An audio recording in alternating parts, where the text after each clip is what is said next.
വാഹനാപകടങ്ങൾ നിരത്തിൽ കൂടി വരുമ്പോൾ യൗവനങ്ങൾ നഷ്ടപ്പെടുന്ന കാഴ്ച നമ്മളെ എപ്പോഴും വേദനിപ്പിക്കാറുണ്ട്. ഇപ്പോൾ അത്തരത്തിലൊരു വേദനയുള്ളൊരു വാർത്തയാണ് വരുന്നത്.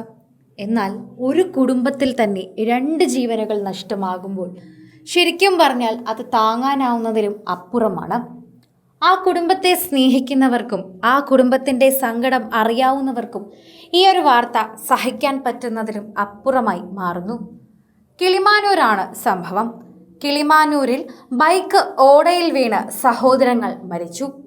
കിളിമാനൂർ നന്ദനത്തിൽ നന്ദന്റെ മക്കളായ അഭി, അഭിഷേക് എന്നിവരാണ് മരിച്ചത്.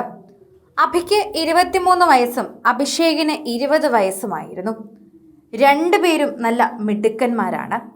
എന്തിനു പറയുന്നു, നാട്ടുകാരുടെയും ബന്ധുക്കളുടെയും എല്ലാം പൊന്നോമനകൾ എന്ന് തന്നെ പറയാം.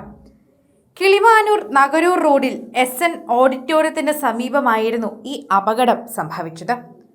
ഈ മക്കളുടെ ചിത്രങ്ങൾ കാണുമ്പോൾ തന്നെ എല്ലാവർക്കും സങ്കടമാണ് ഉണ്ടാകുന്നത്.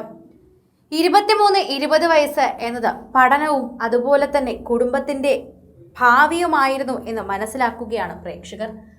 അതിലൂടെ തന്നെ സോഷ്യൽ മീഡിയ ഉപയോഗിക്കുന്നവർക്കും ഇതൊരു വാർത്തയായി മാറുന്നു. പ്രേക്ഷകരുടെ സങ്കടം വളരെയധികം ഈ വാർത്തയിൽ കാണാനും സാധിക്കുന്നു. തിങ്കളാഴ്ച രാവിലെ 6 മണിയോടെയാണ് ഈ അപകടം അരങ്ങേറിയത്. ശരിക്കും പറഞ്ഞാൽ ആ റോഡിൽ വന്ന് കണ്ടവരെല്ലാവരും തന്നെ ഇപ്പോൾ വേദന കൊണ്ടാണ് സംസാരിക്കുന്നത്. ഓരോ തവണയും പ്രേക്ഷകർ അതിനെക്കുറിച്ച് കാണുകയും കേൾക്കുകയും ചെയ്യുന്നു. തിങ്കളാഴ്ച രാവിലെ 6 മണിയോടെ അപകടം നടന്നു. സംഭവിച്ചത് കിളിമാനൂർ ഭാഗത്തേക്ക് പോവുകയായിരുന്ന പുല്ലയിൽ സ്വദേശികളുടെ സഹോദരങ്ങളുമായ അഭി, അഭിഷേക് എന്നിവരായിരുന്നു. കോട്ടയത്ത് പഠിക്കുന്ന അഭിഷേകിനെ കിളിമാനൂർ KSRTC ബസ് സ്റ്റാൻഡിൽ കൊണ്ടുവിടാൻ പോവുകയായിരുന്നു. അതിനിടയിലായിരുന്നു ഈ സംഭവം അരങ്ങേറിയത്. അവിടെ ആ സമയത്ത് അധികം ആളുകളില്ലായിരുന്നു. എന്നാൽ കണ്ടുനിന്ന ആളുകൾക്കൊന്നും തന്നെ സഹിക്കാൻ പറ്റാത്ത രീതിയിലാണ് ഈ സഹോദരങ്ങളുടെ മരണം ഇപ്പോൾ സംഭവിച്ചിരിക്കുന്നത്. അവിടെയുള്ളവർക്കൊന്നും തന്നെ ഈ അപകട മരണം ഇപ്പോഴും അങ്ങ് വിശ്വസിക്കാനായിട്ടില്ല. അവരെവിടെയോ പോയിട്ടുണ്ടെന്ന് മാത്രമാണ് അവർക്ക് വിശ്വസിക്കാനാകുന്നത്. അതാണ് ഒരു സത്യം. കോട്ടയത്ത് പഠിക്കുന്ന അഭിഷേകിനെ കിളിമാനൂർ KSRTC ബസ് സ്റ്റാൻഡിൽ കൊണ്ടുവിടുകയായിരുന്നു ഇവർ.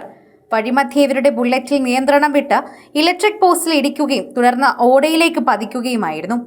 രണ്ടുപേരെയും സമീപത്തുള്ള സ്വകാര്യ ആശുപത്രിയിലെത്തിച്ചെങ്കിലും ജീവൻ രക്ഷിക്കാനായില്ല. നിലവിൽ രണ്ടുപേരുടെയും മൃതദേഹങ്ങൾ കിളിമാനൂർ കേശവപുരം പ്രാഥമിക ആരോഗ്യ കേന്ദ്രത്തിലാണ്. ഇൻക്വസ്റ്റ് നടപടികൾ പൂർത്തിയാക്കി പാരിപ്പള്ളി മെഡിക്കൽ കോളേജിലേക്ക് മാറ്റുമെന്നാണ് അറിയുന്നത്. സഹോദരങ്ങളുടെ വിടവാങ്ങലിൽ കുടുംബാംഗങ്ങൾ തന്നെയാണ് ഏറ്റവും കൂടുതൽ ഇപ്പോൾ ദുഃഖിച്ചിരിക്കുന്നത്. അവർക്കൊന്നും എന്ത് പറയണമെന്ന് പോലും അറിയാതെയാണ് അവർ ഈ വാർത്തയെക്കുറിച്ച് കാണുന്നത്. സിനിമ, ഫാഷൻ, ലൈഫ് സ്റ്റൈൽ വാർത്തകൾക്കായി മലയാളി ലൈഫ് സബ്സ്ക്രൈബ് ചെയ്യൂ. ലേറ്റസ്റ്റ് അപ്ഡേറ്റ്സിനായി ബെൽ ബട്ടണും അമർത്തുക.